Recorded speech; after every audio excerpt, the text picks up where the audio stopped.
If you're joining us on this video, you likely want to maximize your high school experience and make it the most meaningful and successful possible. An awesome goal. So in this video, we're going to share the top 10 habits of successful high school students. These tips will not only cover academics, but also extracurriculars, self-care, and planning for the future. Before we dive into these tips, just a quick reminder to subscribe to the College Vine YouTube channel to be the first to receive our college admissions insight on YouTube. Also be sure to give this video a like if you find it particularly helpful in planning your wonderful high school career. Let's talk first about academics tips. Number 1, select a balanced course load. While it's important to challenge yourself and take honors, AP, and IB classes, you want to avoid overloading yourself and your high school schedule. Having too challenging of a course load can lead you to feel constantly stressed and honestly pretty miserable in high school. That might make your grades suffer. On the flip side, if your classes are too easy, you'll probably get bored and be disengaged in class. Your transcript with full easy classes also won't really impress colleges, even if you get straight A's. Colleges want to see that you challenged yourself and could rise to the challenge in terms of your performance. An ideal course load is one that challenges you and pushes you to grow, but it isn't so difficult to the point that you're really suffering. That balance looks a bit different for everyone. For some people, a balanced course load is all AP classes whenever possible. For others, it's only 1 or 2 AP classes per semester. For still others, maybe the standard curriculum is quite challenging enough. The difficulty of your courses should also be guided by the selectivity of the colleges that you're aiming for after high school. The more selective the colleges on your list, of course, the harder the classes you should try to take to receive admission. If you're unsure of just how much you can handle, you might want to discuss your concerns with a trusted teacher, a mentor, your counselor, for instance. It's also possible that your school will allow you to begin in the advanced section, but move to a standard level class early in the semester without penalty if you change your mind about where you want to be. You should be sure to clarify your school's add-drop policies with your counselor before taking that approach. Tip number 2 is to participate in class. Many students get nervous about participating in class. They're not sure what to say, or they're afraid of embarrassing themselves with an errant comment. Luckily, there are many ways to participate, and they don't all have to be that stressful. It could be as simple as asking a teacher to clarify a point. Of course, it could be responding to a teacher's question, could be voicing your thoughts in a classroom discussion, or adding to a classmate's argument in a debate. Whichever mode works for you is the one you should pursue. There's no need to be embarrassed if you respond to a question with an incorrect answer, or if you ask a question that you're afraid is silly or worse, stupid. There are no stupid questions.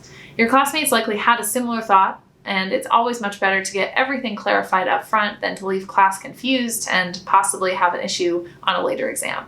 Speaking up in class is beneficial for multiple reasons. For one, you'll be more engaged and you'll be likely to get a better grasp on the material. You'll also get to practice your communication skills in a public setting, which is really essential to success in the real world, both in college and after college in the professional setting. Participating in class will also help your teachers to get to know you better as a student, which is very valuable for the letters of recommendation that you'll need to request in advance of applying for college. Most colleges require submitting 2 teacher recommendation letters, so the better your teachers know you, the stronger letters they will be able to write. Another tip is to build strong relationships with teachers and counselors. So in a similar vein, it's important to develop a strong bond with at least certain teachers and your guidance counselor. It'll not only help you to receive stronger letters of recommendation, but it might lead to a long-term mentor-mentee relationship. Some students aren't quite sure how to approach their teachers and counselors, so here are a few suggestions. For teachers, you should of course participate in class, as we just discussed, but you can also ask them for help with your homework during free periods, whether it's to discuss an essay topic or to go over a particularly tricky math problem. While you're talking with your teachers in any setting, it also helps to be open about your life and your goals. Don't be afraid to just chat about your holiday plans or ask your teacher about their professional path, how they wound up as a teacher. If your teacher advises an extracurricular that you're interested in, it also doesn't hurt to check that out and build a stronger bond. Interacting with a teacher outside of the pure classroom context allows you to share a whole other side of who you are. For guidance counselors, you likely already need to meet with them at least a couple times a year just to set your schedule, but you shouldn't be afraid to request other meetings. That's quite literally their job, is to meet with you as a student. You want to keep them posted on your goals and your plans and approach them for any college or professional development resources. You might want to ask to meet to discuss your 4-year high school plan, for example, or to get information about common summer internships in your area. For both teachers and counselors, the real key to building a strong relationship is consistency. Try to meet with them individually at least 2 to 3 times over the course of a semester, if not more regularly. That might sound like a lot of work, a lot of things to remember, but you have to keep in mind that you don't have to do this for every single teacher. You just need to pick a few teachers, 2, 3, 4, over the course of your high school career that you especially like, and try to nurture a strong mentor-mentee relationship with them over time. Let's talk about extracurricular tips. Number 1 is to stay involved outside of class. Extracurriculars are almost equally as important as academics in the college admissions process. For the top 250 schools, grades and test scores make up about 35% of your application evaluation, but activities make up another 30%. That's huge. It's vital to not only be a good student, but also to pursue your passions outside of class and to achieve within those activities. You might be wondering how admissions committees evaluate something as subjective as extracurriculars. Well, we actually have a pretty handy system to help understand what impression your particular activity might leave on an admissions officer. At College Vine, we sort activities into 4 different categories. We call those tiers. Tier 1 activities are the most impressive and usually involve significant achievement or leadership, often at a national level and sometimes even at an international level. An example would be winning a national debate competition. Most students don't have Tier 1 activities, but it can be a huge boost if you do obtain one. Moving down the tiers to the less impressive tiers, Tier 2s are those with significant accomplishments, like serving as the student body president or making all-state orchestra, but not quite as impressive as Tier 1. Tier 3 activities still involve some leadership, but are a little more common, such as being a varsity athlete on any of your sports teams. Tier 4 activities are those in which you participated in the club or organization, but you didn't hold a leadership role. Maybe you played in the school band or you served as a volunteer for your key club. A common misconception is that Tier 4 activities are bad or looked down upon, but that's certainly not the case, really. While most competitive applicants should look to have at least a few Tier 2 or 3 activities, and ideally a Tier 1 if you can make it happen, Tier 4 activities are still valuable in demonstrating your interests and values, and you should have them to round out your application. Another tip is to earn leadership roles. While leadership isn't the only way to display competence and success in an extracurricular activity, it's probably the most reliable method to demonstrate that in the admissions process. Within your existing interests, you should think about ways to demonstrate leadership. One of the more obvious ways is to get selected for a leadership role, like student class president or captain of the soccer team, those roles that we all kind of know exist in organizations. Winning elections can be tough though, and unfortunately some of the most qualified people don't always get elected to a leadership role when you leave it up to that popularity contest. So another great method is to show leadership by action, and it's really the most powerful way to improve your profile because it's the most flexible. Leadership by action is when a student implicitly fills a leadership role to improve the quality of the organization at large. The best way for you to do this is to suggest a major addition to a club or an organization and then ask to actually oversee its development and implementation. Some examples include building a training or onboarding program for a community service club, finding a lower priced supplier for a gardening club, or setting up a curated online research library for a debate club. If the development is ultimately a success, you might even be asked to head it up as a long-term portion of the club, and you might receive a position as the head of that initiative. That might be a formal leadership position, such as one you would have been elected for, but you kind of rounded it in via this alternative method. Even if the development doesn't turn into a formal leadership position, it can still be described on your activities list for your college applications. For example, we once worked with a student who was a member of a quiz bowl club, but she lost the election for club leadership. So she approached the club advisor and mentioned that one of the biggest challenges for the team was the lack of experience of younger team members.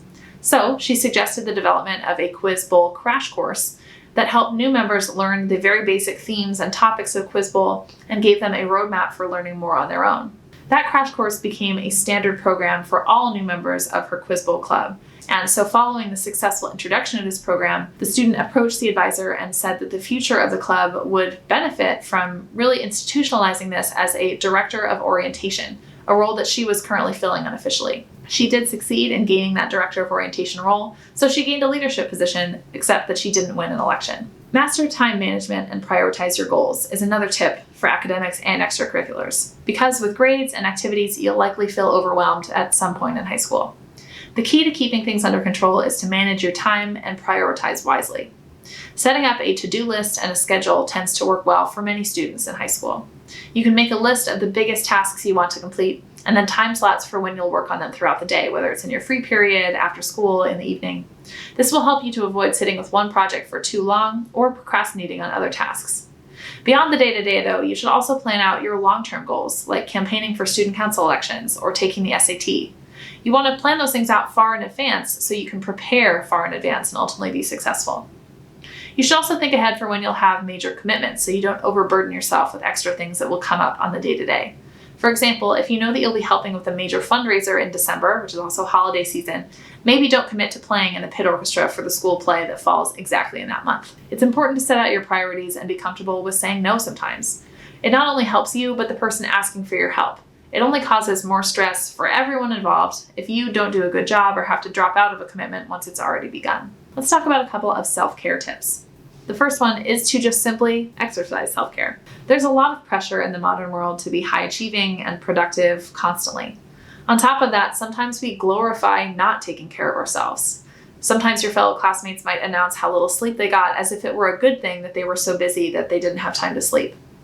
All-nighters are, scarily enough, becoming an accepted part of the student experience and a rite of passage of sorts. That's not a healthy mindset to have, truly.